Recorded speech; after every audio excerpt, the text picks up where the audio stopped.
মানুষ চাইলেই কিন্তু শৈশবে আর ফিরে যেতে পারে না, কারণ নিজ নিজ জায়গা এবং দায়িত্ব থেকে সবাই ব্যস্ত হয়ে যায়।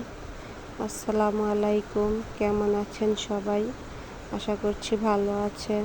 তো বিকেল থেকে বাবার বাড়ি থেকে ব্লগটা শুরু করলাম।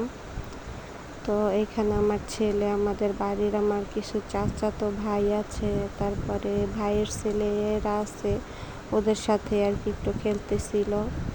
তারপর এটা পরের দিন ভিডিওটি দেখতে দেখতে যারা এই পর্যন্ত আসছেন সবার কাছে একটা অনুরোধ, প্লিজ ভিডিওতে একটা লাইক করে দিবেন। আমার ভিডিওতে একদমই লাইক পড়ে না, তো এই জন্য আমার ভিডিও করতেও অতটা ভালো লাগে না। আপনাদের একটা লাইক আমার ভিডিওটা আরও 10 জনের কাছে পৌঁছে দিতে সাহায্য করছি। আমি অনেক ভিডিওতে অনেক আপুদের দেখছি যে তালের বড়া বানানো হয়েছে, তো অনেককেই বলছিলাম যে বাবার বাড়িতে যাওয়ার পরে খাবো। ইনশাল্লাহ আমার 2 চাচি বানাই দিয়া গেছিল, 2 দিন খাওয়া হয়েছে।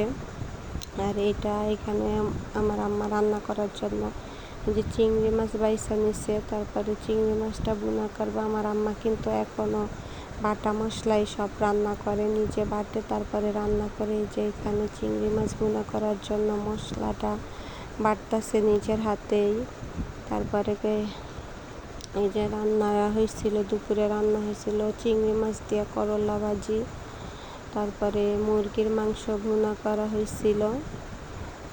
আমার আম্মা সব রান্নাই, যে মুরগির মাংস রান্না করছে ওইটা মশলা হাতে বাইটাই রান্না করছে, তারপরে চিংড়ি মাছ ভুনা করছে এটাও মা হাতে বাইটাই রান্না করছে।